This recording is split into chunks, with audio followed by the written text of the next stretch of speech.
Hello children.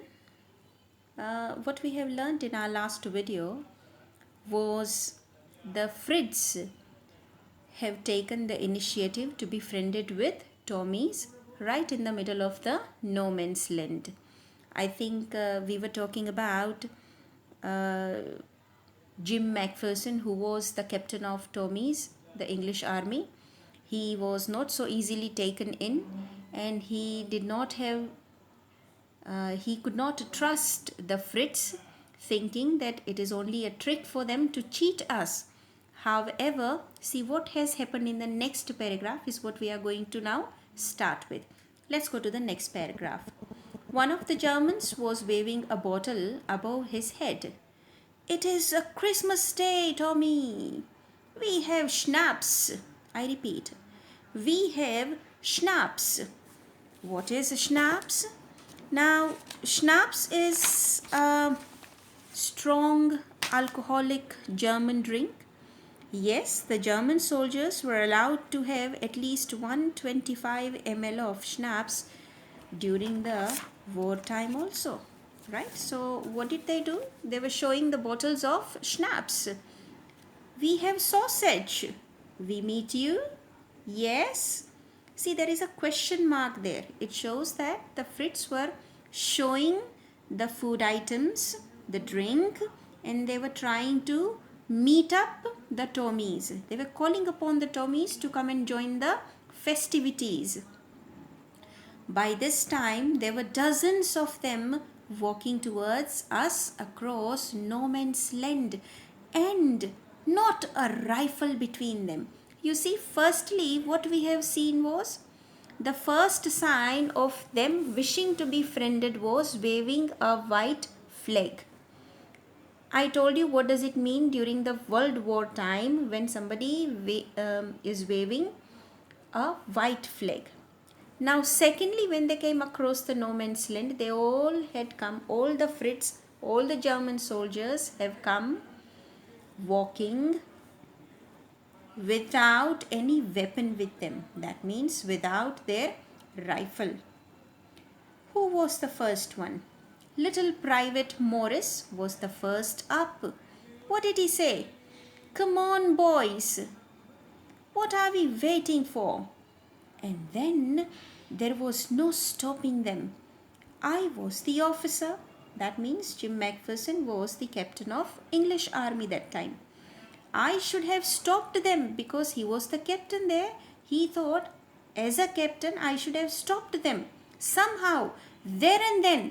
But because he was also taken in the spirit of festivities, in the spirit of Christmas, see what he says. I suppose I should have stopped them there and then. But the truth is that it never even occurred to me I should. That time he forgot that he was captain and he should have stopped them. Perhaps by a gunfire or somehow. But he did not. All along their line and ours, what I could see was men walking slowly towards one another. Who were they?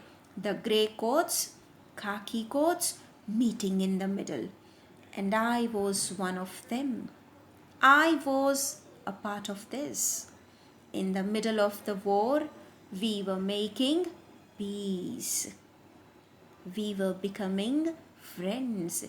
This is an unexpected spectacle here. On the battlefield, the rival armies are not expected to be friends and making peace. They are expected to fight. Right? So something unusual and unexpected was happening. Right. Now let's see in the next paragraph who was the captain of the German army and what was his name. Some introduction about him. You cannot imagine, dearest Connie. See, he writes in his letter further, my feelings as I looked into the eyes of the Fritz officer who approached me, hand outstretched. What do you mean by outstretched? That means with extending his hands, perhaps to shake his hands, to greet Jim Macpherson. What did he say? Hans Wolf, gripping my hand warmly and holding it. I am from Dusseldorf. I play the cello in orchestra. Happy Christmas to you. See, how did he introduce himself? He was a German soldier, the German captain of the Fritz army. Yes, he was from Dusseldorf. Now, Dusseldorf is located in the West Germany, and this city is quite known for its fashion industry now. You see, so this soldier belonged to that city of Germany, and before he joined the forces, before he joined army, what he used to do in Germany? He used to play the cello in the orchestra. The cello is a musical instrument like a violin.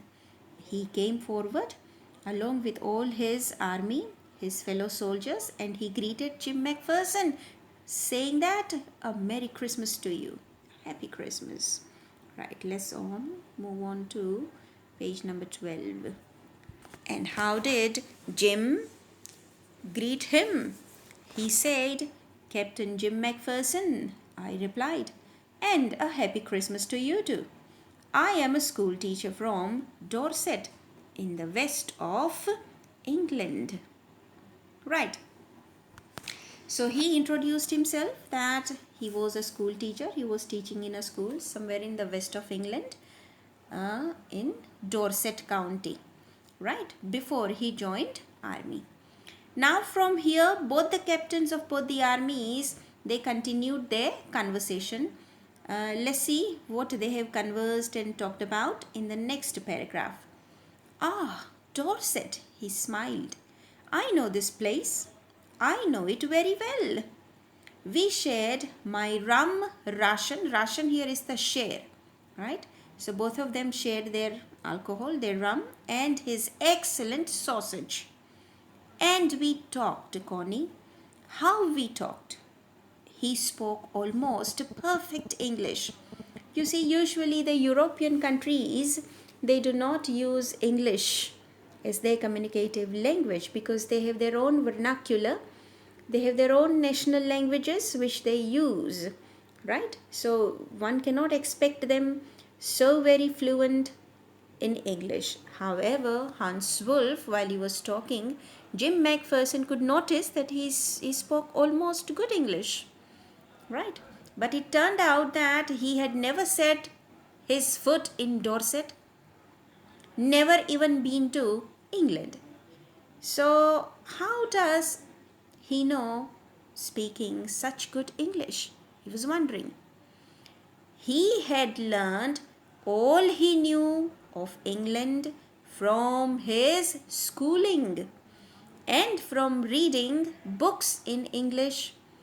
He also had his favorite writer. His favorite writer was Thomas Hardy. His favorite book was Far From the Madding Crowd.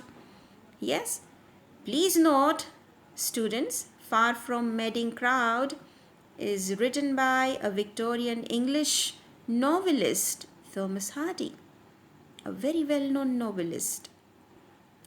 And see, Hans Wolf also talks about the characters of this book. So out there in no man's land, we talked of Bathsheba and Gabrielloch and Sergeant Troy. And we talked about Dorset. You see, a German soldier who was talking about his favorites in English. Something which is, very unusual and unexpected. And this was happening on no man's land. The place was also not appropriate to talk about English, because that place was to fight, that the armies got together there, both the armies, Tommy's and Fritz. But forgetting their enmity and rivalry, they started talking amongst themselves, all of them. Right. He also talked little further that Hans Wolf had a wife and one son. He was born just 6 months before. As I looked about me, there were huddles of khakis and grey coat everywhere. I here refers to again Jim Macpherson. He writes further to Connie in his letter that as I investigated everywhere, as I saw, as I examined everywhere, see the word looked about, this is an idiom, right? That means when he examined, when he saw everywhere, what could he see? He could see the huddles, the crowd of khaki and grey coats everywhere, all over no man's land. What were they doing? Smoking, laughing, talking, drinking, and eating. Do such things happen on no man's land, children? No, this is not expected. Hans Wolf and I shared what was left of your wonderful Christmas cake, Connie. He thought the marzipan was the best he had ever tasted. I also agreed. We agreed about everything, and he was my enemy. Usually, enemies don't agree on things very easily. But they did. There never was a Christmas party like this, Connie. You see, the spirit of Christmas. What is the spirit of Christmas? On the day of Christmas, all long gone and long forgotten relatives, your social circle, your friends, yes, all acquaintances would come to meet you along with the presents, isn't it? And there is the atmosphere of festivity everywhere. A lot of enjoyment, a lot of happiness, no place for sadness and disappointment anywhere. So here on No Man's Land, there was the spirit of Christmas which was seen, right? So now I'm sure you are understanding the title of the chapter also is being justified here. Slowly we will talk about the title in the end of the chapter. Let's read it a little further. What is a marzipan? Yes, marzipan is a sort of, a sweet yellowish paste of ground almonds, sugar mixed up with the egg yolk and sometimes colored in a different colored, or to make a small cakes, sometimes used as icing on the top of it, right? So Jim Macpherson was quite fond of eating cakes made by Connie along with marzipan layered on it. So he sort of thinks of his wife, how she used to make cakes. Right, in the next paragraph. Then someone, I don't know who, brought out a football. Football is a sort of renowned and a very popular game in European countries. Great coats were dumped in piles to make the goalpost. And the next thing we know, it was Tommy against Fritz out in the middle of no man's land. They got together there in their hideouts, in their dugouts, in their trenches to fight. Students, they did not get together there to play a football match. You see, something exactly opposite is happening here. Hans Wolf and I looked on and cheered all the players, clapping our hands and stamping our feet to keep out the cold as much as anything. See, it was the Christmas time, the month of December, when the cold is at its peak. There was a moment when I noticed our breaths mingling in the air between us. He saw it too and smiled. Jim Macpherson, he said after a while, I think this is how we should resolve this war. A football match. No one dies in the football match. No children are orphaned. And no wives become widows.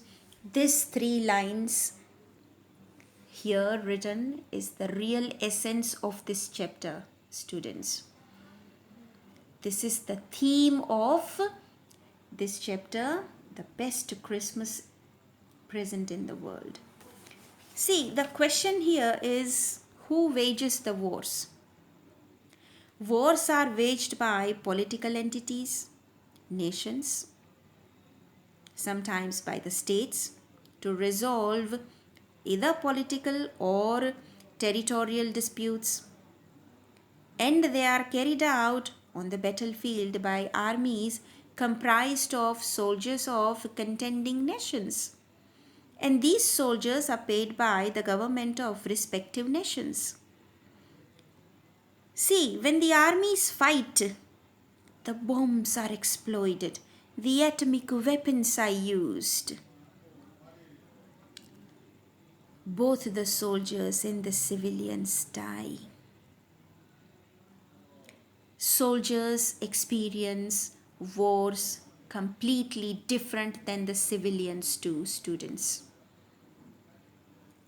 And amongst them, there can be fathers, they can be brothers, they can be husbands, the only sons and the only daughters, someone's mothers.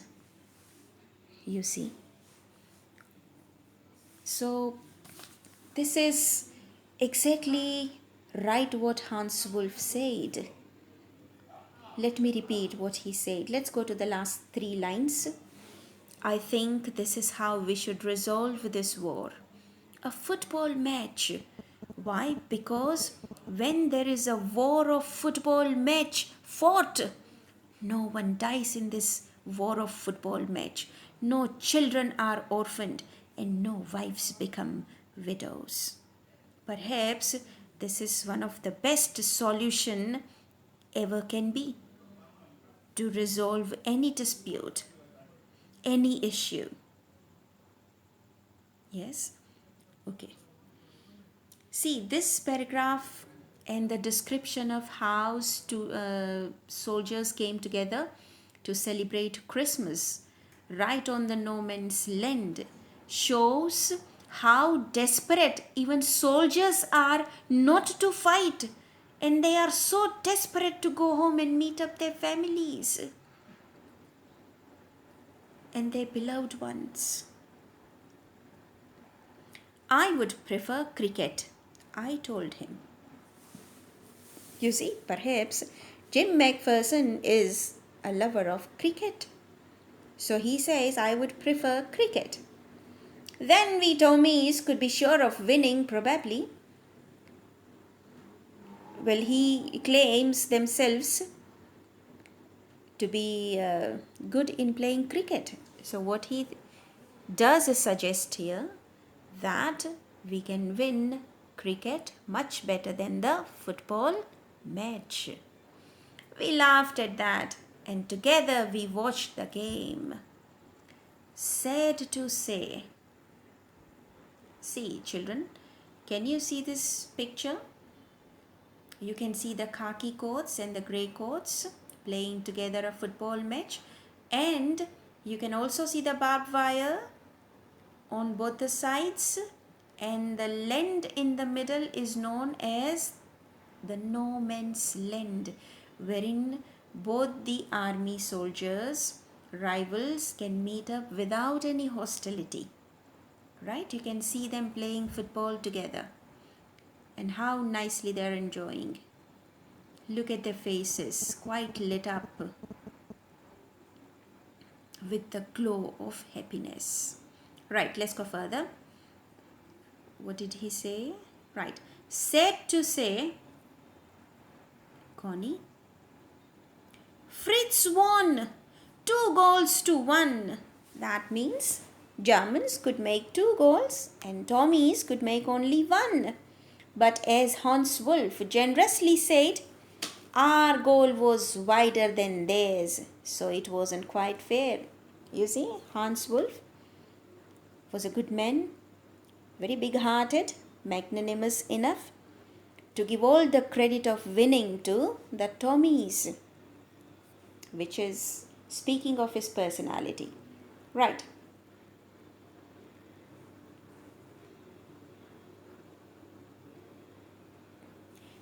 We keep the chapter up to here today, students, and we continue it again tomorrow from here. Kindly keep reading. Any questions that are raised in your mind, you can note it down, and you can always email your questions, I'll be able to reply them. Yes, my email address is minalbhadaliya@gmail.com. Right? Thank you and happy reading.